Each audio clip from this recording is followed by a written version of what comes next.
अस्सलाम वालेकुम नाज़रीन, प्रोग्राम कराची टुडे और मैं हूं आपका मेज़बान बिलाल खान। आज सबसे पहले एक अहम होने वाले गुज़िश्ता महीनों के अंदर जो सानिया हुआ था उस पर मुकामी अदालत के अंदर पेशरफ सामने आई है और मैं बात कर रहा हूं इस वक्त किसी और वाक़े की नहीं बल्कि अफसोसनाक और शर्मनाक वाक़या था। 27 अगस्त को मेहरान टाउन की अगर बात की जाए तो वहां पर केमिकल फैक्ट्री के अंदर आग लगी थी और आतिशज़दी के इस वाक़े के अंदर जो सानिया बरपा हुआ था 16 लोगों के जाँ बाग होने की खबरें बताई गई थी। आज इसमें पेशरफ्त ये सामने आई है, कोर्ट प्रोसीडिंग सामने आई है, दियत का मामला सामने आया कि रकम दी जाएगी, वो रकम कितनी रखी गई है और अब तक उनके लवाहिकीन को कितनी रकम दी जा चुकी है। इसी पर बात करेंगे। हमारे साथ इस वक्त पैनल में मौजूद है चीफ रिपोर्टर असद जैदी और member Sindh council peoples party की जानिब से हारून खटक।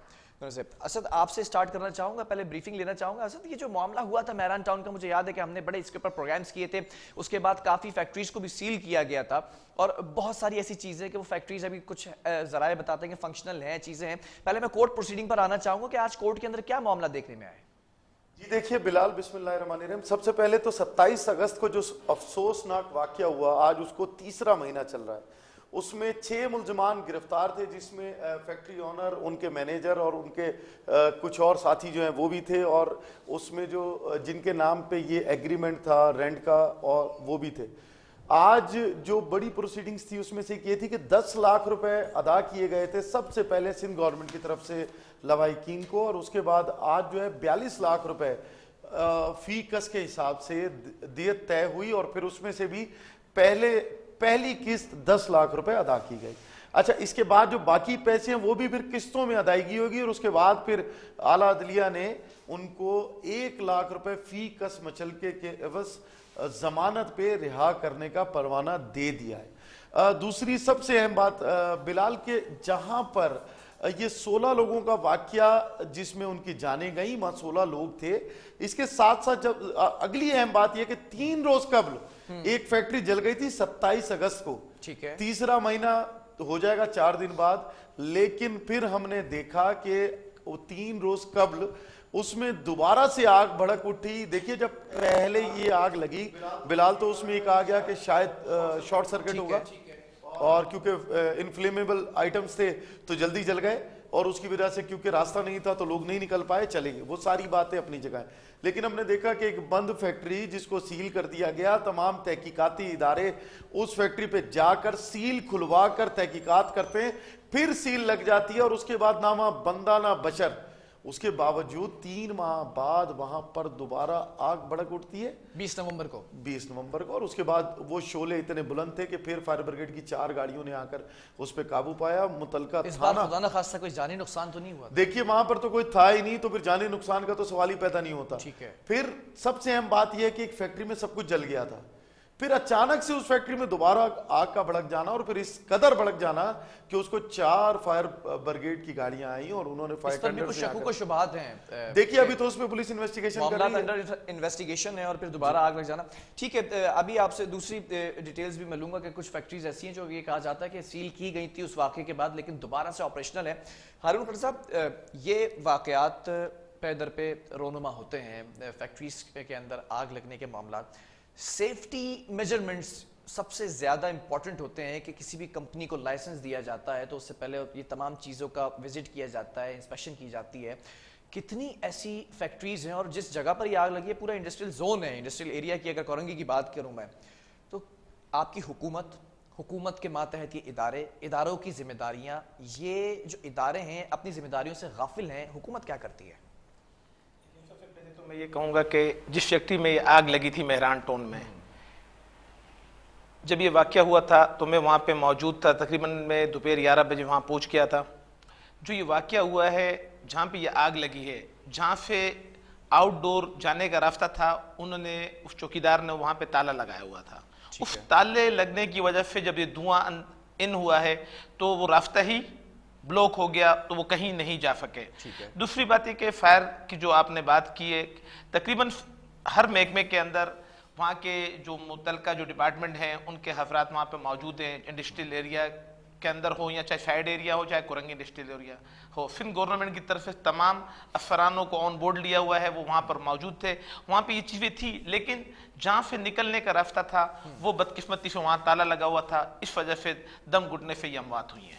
सवाल तो यहाँ पर ये पैदा होता है ना कि उस फैक्ट्री के अंदर आग लगी, कोई ऐसा सेफ्टी एग्जिट नहीं था, ये फैक्ट्री फंक्शनल कैसे थी? क्या आपके इदारे इसके ऊपर इंस्पेक्शन नहीं करते या करते हैं और फिर खामोश बैठे रहते हैं? देखें, वो फैक्ट्री वहाँ पे असद भाई भी मौजूद थे, खिड़कियां उनकी बंद थी, उन्होंने शीशे लगाए हुए थे और कोई रास्ता ही नहीं था कि वो वहाँ से। मेरा सवाल यही है कि जब रास्ता कोई नहीं था सही। तो ये फैक्ट्री काम कैसे करने दिया जा रहा था इसको? बिलाल, इसमें मैं थोड़ा सा, देखिए सबसे पहली बात जो आपने की ना बिलाल, वो बड़ी अहम है कि वहां पर क्या इदारे नहीं थे। देखिए सबसे पहले इदारों की जिम्मेदारी ये थी कि जो केडीए एसबीसीए सबसे अहम, कि जब एक जगह जिसको डिक्लेयर कर दिया गया कि रेजिडेंशियल एरिया और फिर वहां पर कमर्शियल एक्टिविटी हो रही है, अच्छा उस कमर्शियल एक्टिविटी को रोकने के लिए कोई मैकेनिज्म नहीं।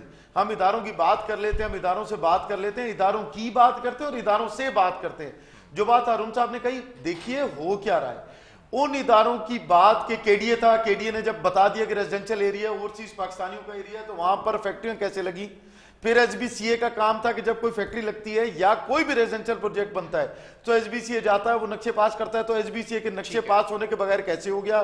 फिर देखिए वो सारी एक लंबी बहस है। हारून साहब, अभी मैं अगर स्पेसिफिकली प्रिसाइजली अगर कोरंगी की बात करूं, कोरंगी इंडस्ट्रियल एरिया की बात करूं, यहाँ के मसाइल से आप वाकिफ हैं और किन किन मसलों को हल किया जा चुका है अब तक? देखें, आप कोरंगी ब्रुक्स चुरंगी से लेके कैदाबाद तलक दोनों तरफ की जो रोड्स हैं वो फिन गवर्नमेंट ने बनाई हैं। इंडस्ट्रियल एरिया का आज से आप कोई 2.5-3 साल पहले देख लें और आज का इंडस्ट्रियल एरिया देख लें, काटी को 2 अरब रुपए पाकिस्तान पीपल्स पार्टी की हुकूमत वज़ीर आला फिर ने डायरेक्ट दिए, जिससे उन्होंने 7A के तमाम रोड्स बना दिए। और मेरी दरख्वास्त के ऊपर वीटा चुरंगी से लेके सेक्टर 7A तलक 2 रोड बनाए गए हैं और मीमा के पास कल कैम्फी का रोड जो है ना डल चुका है और तकरीबन तमाम लाइट्स ऑन है। आप देख लें, काफे के ऊपर देख लें, बलोच कॉलोनी से उस रोड के ऊपर काम जारी हो सारी है। तकरीबन अभी 1.5 अरब रुपए NA 241 के लिए वज़ीर आला साहब ने दिए हैं, उसके ऊपर भी जल्द अज जल्द काम शुरू हो जाएगा। सड़कें तो बन गई हैं हारून साहब, लेकिन अगर वीटा चौरंगी का आप जिक्र कर रहे हैं, आए दिन सड़कों पर पानी जमा होता है, सीवरेज का निज़ाम धर्म भरम होता है, इंडस्ट्रियल एरिया को अभी कितनी मजीद आपकी जरूरत है या आपकी नजरसानी की इस पर जरूरत है कि काम क्या किया है? सिंध गवर्नमेंट की तरफ से ये प्लान है कि जितनी भी चुरंगियां हैं इनको ख़त्म किया जा रहा है।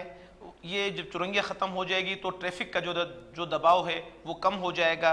अमूमन आप देखें सुबह के टाइम रश होता है और शाम 5 बजे के बाद रश होता है, तो ये 5 चुरंगियां जब ख़त्म हो जाएगी, वो प्लान के अंदर हैं, अनकरीब उसके ऊपर इंशाल्लाह जल्द अज जल्द इसके ऊपर काम शुरू हो जाएगा। ये चुरंगियां ख़त्म हो जाएंगी, उससे जो है ना ट्रैफिक का जो निज़ाम है वो ठीक हो जाएगा। असद, आप तमाम फील्ड्स को देखते हैं, चीज़ों को देखते हैं, क्या कोरंगी इंडस्ट्रियल एरिया की अगर हम बात कर रहे हैं स्पेसिफिकली, उसके तमाम मसाइल हल हो चुके हैं? देखिए बिलाल, सबसे पहले तो मेरान टाउन की बात करते हैं जहां से ये आज हमारी गुफ्तगू का जो इब्तदा है वहां से हुई। देखिए जब मेरान टाउन का सानिया हुआ तो उस सानिया के बाद 40 फैक्ट्रियां सील की गई। ठीक है। और देखिए इस सानिया के बाद हमने देखा कि एसबीसीए पे भी FIR कटी और भी जितने भी इदारे थे सब जो है उसके अंदर जो भी जिसका नाम आया अदलिया ने उनके खिलाफ कार्रवाई की आयोग की रिपोर्ट के बाद। लेकिन जब हम ये बात करते हैं 40 फैक्ट्रियां सील की गई, तकरीबन 1300 कुछ फैक्ट्रियों को, तकरीबन 1400 के करीब फैक्ट्रियों को बाकायदा नोटिस किए गए कि जी वो इंडस्ट्रियल एरिया में शिफ्ट हो जाएं और ये जो रेजिडेंशियल एरिया इसको खाली कर दें।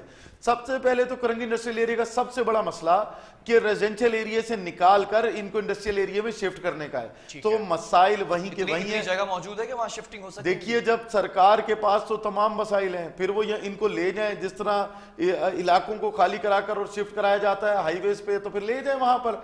इंडस्ट्रियलिस्ट को अगर आपने नहीं प्रोवाइड करना कोई भी फैसिलिटी तो फिर वो कैसे सरवाइव करेंगे? अच्छा फिर एक बात और है, 40 फैक्ट्रीज का आपने तस्करा किया, क्या वो 40 फैक्ट्रीज अभी तक सील है? क्योंकि मेरे जराए तो कुछ और बताते हैं। देखिए जब हमने जाकर उसका मुतवातिर विजिट किया तो वो 40 की 40 फैक्ट्रियां डीसील हो चुकी, उनके पास कोई डीसीलिंग ऑर्डर्स नहीं है। किस बेस पर? सिर्फ इस बेस पे के जब एडमिनिस्ट्रेटर कराची से उनकी मीटिंग हुई तो काटी का कहना यह था कि क्योंकि ये रोजगार को बहुत ज्यादा मसला है, लोगों के रोजगार का, और 40 फैक्ट्रियां सील होने से भी परेशानी है, तो इनको डी सील कर दिया जाए। क्या रोजगार जान से ज्यादा अहम? देखिए, सबसे अहम जान है। और अब भी आप देखेंगे, क्या 42 लाख रुपए के बस 3 भाई वापस आ जाएंगे जो इस आग में जल गए? क्या उस मां का वो बेटा जो उसके सामने जल गया 42 लाख रुपए के एवज वापस आ जाएगा? क्या काटी ने, जो उस वक्त वहां पर फायर ब्रिगेड मौजूद थी, फायर ब्रिगेड की अमला मौजूद नहीं था, और काटी ने कहा ये तो 40 फैक्ट्रीज को डीसील कर दिया गया, ये तो फैक्ट्री मालिकान को फेवर दी गई है, लेकिन जानों का नुकसान खुदा न खास्ता कल को होता है, तो ये किसके लिए, कौन खमियाजा भुगतेगा? देखिए, बात ये है कि ये फिर जो है ना सिंध गवर्नमेंट की तरफ जाती है, पूरा इशारा सिंध गवर्नमेंट की तरफ है कि बात ये है कि अगर इनके खिलाफ कोई कार्रवाई नहीं की गई, अच्छा नहीं करिए, अगर इंडस्ट्रियलिस्ट ये कहते हैं कि हमने तमाम फॉर्मेलिटीज पूरी करके ये काम किया, तो फिर उनको ऑल्टरनेट दें। जिस तरीके से आपने अभी देखा कि नैब भी हरकत में नजर आती है, एंटी करप्शन भी हरकत में नजर आती है, एक प्लॉट दूसरे प्लॉट से ऑल्टरनेट कैसे हो गया, औरंगी का प्लॉट कोरंगी में ऑल्टरनेट हो जाता है, तो क्या फैक्ट्री मालकान को नहीं मिल सकती जगह? दूसरी जगह देना, ताकि वो काम भी करे, लोगों को रोजगार भी करे। देखिए बिलाल, अभी सबसे अहम, एक तरफ महंगाई आसमान को छूती दिखाई देती है, 40 फैक्ट्रियां, 1400 में से 40 फैक्ट्रियां सील होती हैं, वो डी सील हो जाती हैं। किसके ऑर्डर से? किसी के पास रिटर्न ऑर्डर मौजूद नहीं है। बल्कि जब अभी दोबारा आग लगी तो हमने डिप्टी कमिश्नर कोरंगी सलीमुल्लाह ओडो से जब बात की, तो उनका कहना था कि जी कुछ फैक्ट्रियां काटी के कहने पे खोली गई और कुछ जोरे बाजू पे खुल गई हैं। तो क्या जोरे बाजू, तो क्या डिप्टी कमिश्नर के पास ये अथॉरिटी नहीं है? बिल्कुल है, उनका सील किया जा सकता। देखिए, इनको दोबारा सील होना सलीमुल्लाह ओडो साहब जिस सीट पर बैठे हैं, उस सीट के बारे में, उस सीट की पावर उनको नहीं पता कि क्या फराइज है उसके? हो सकता है ये एक और इशारा हो जो दोबारा आग लगी, कि ऐसा वाकया फिर हो सकता है ये दोबारा तंबी हो सकता है कि ये तंबी खुदा की तरफ से की जा रही हो कि बंद फैक्ट्री में आग लग गई, नहीं था कोई अमल, कि भाई ख्याल करो ये जो कुछ हो रहा है ये ठीक नहीं, इसको दुरुस्त कर लो। दुरुस्त करना सबका फर्ज है। आपसे भी पूछना चाहूंगा, अभी तमाम चीजों का तस्करा हुआ, 40 फैक्ट्री सील की जाती है, उसके बाद डी सील की जाती है। मुझे नहीं मालूम कि ये ऑफिशियल है कि अनऑफिशियल है कि एडमिनिस्ट्रेटर कराची से मुलाकात होती है और फिर आपको इसके बारे में इल्म है कि एडमिनिस्ट्रेटर कराची से मुलाकात के बाद डी सील हो जाती है? देखिए, एडमिनिस्ट्रेटर कराची के साथ जो काटी ने मुलाकात की है उसमें केएमसी के अमला भी मौजूद था, केडीए का अमला भी मौजूद था, डिप्टी कमिश्नर कोरंगी भी मौजूद थे, एसबीसीए के का अमला भी मौजूद था, लेकिन उसमें ऐसी कोई परमिशन किसकी थी कि डीसील कर दें? कोई डीसील की इनको इजाजत नहीं दी गई है, और अगर किसी ने की है तो वो अपनी मर्जी, मतलब इदारे ख्वाब खरगोश से बेदार होने का नाम नहीं ले रहे, उनको मालूम नहीं है कि ये डीसील हो चुकी है, सिर्फ असद जैदी और सिर्फ बिलाल खान को मालूम है कि ये डीसील हुई है, या फिर आज आपको पता चल गया? नहीं, ऐसा है कि हुकूमत की तरफ से, हुकूमत सिंध की तरफ से उनको कोई इजाज़त नहीं दी गई है। अलबत्ता काटी की तरफ से ये दरख्वास्त है कि ये फैक्ट्रियाँ खोल दी जाएं, इससे रोज़गार मुतासर हो रहा है, और हमारी हुकूमत किसी के रोज़गार के खिलाफ नहीं है, लेकिन जो तरीक़ेकार है वो ठीक होना चाहिए। उसके ऊपर उन्होंने ये हुकूमत रेट को चैलेंज करने वाली बात नहीं है कि हुकूमत ने इजाज़त नहीं दी है लेकिन वो फैक्ट्रीज फिर भी फंक्शनल है। हुकूमत ने जो काम किया है, कमेटी बना दी गई हैं, उनके ऊपर वर्क चल रहा है, हर फैक्ट्री के अंदर जाके देखा गया है कि कहाँ पे कौन कौन सी कोताही है, उसके ऊपर इंशाअल्लाह करीब आपको रिजल्ट मिल जाएगा। बिलाल, देखिए, हुकूमत की बात की जा रही है, सबसे अहम इदारे को हम भूल जाते हैं, सीपा। जब उस सीपा की बात की गई तो तब लोगों को पता चला कि एक ऐसा इदारा भी है सीपा जिससे एनओसी मिलती है। आपको एक और हैरान कुन बात बताता हूं कि जितनी भी बिल्डिंग्स बनती हैं उसके लिए एक एनओसी डीएमसी भी देता है जो इनके गजट में मौजूद है, लेकिन वो एनओसी किसी के पास भी नहीं। घर बनाने से लेकर पर यूनिट जो भी कमर्शियल काम होगा उसके लिए एनओसी दी जाती है, लेकिन आप किसी भी बिल्डर से पूछ ले उसके पास डीएमसी की एनओसी है, नहीं होगी। सीपा की बात कर लेंगे, सीपा की एनओसी है, नहीं होगी।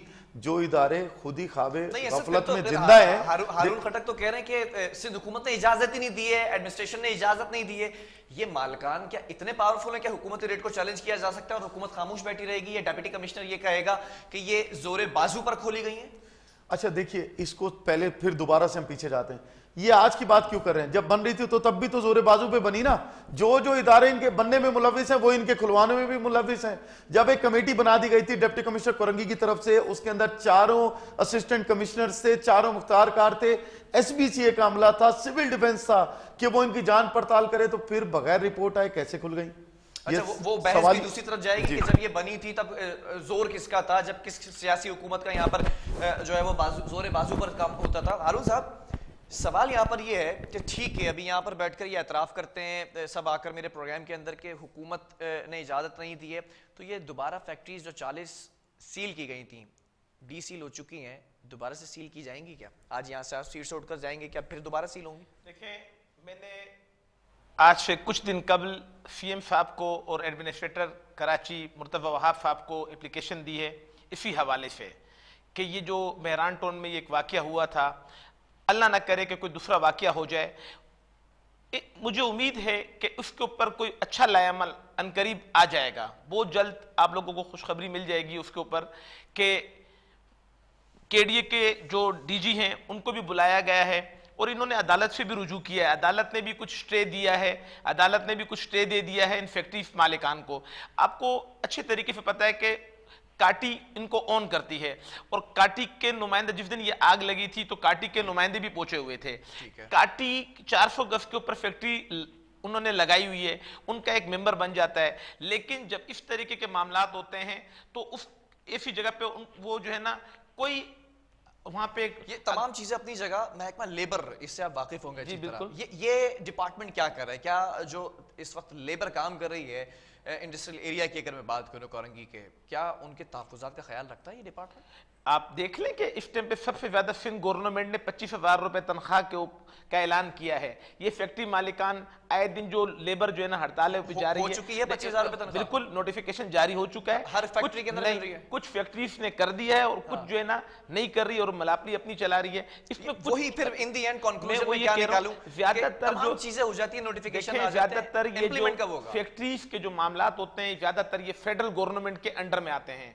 हमने एक पॉलिसी बना दी है, हमने नंबर दे दिए, अगर कोई 25,000 रुपए तनख्वाह नहीं देता तो मुतलका डिपार्टमेंट को आगाह करें।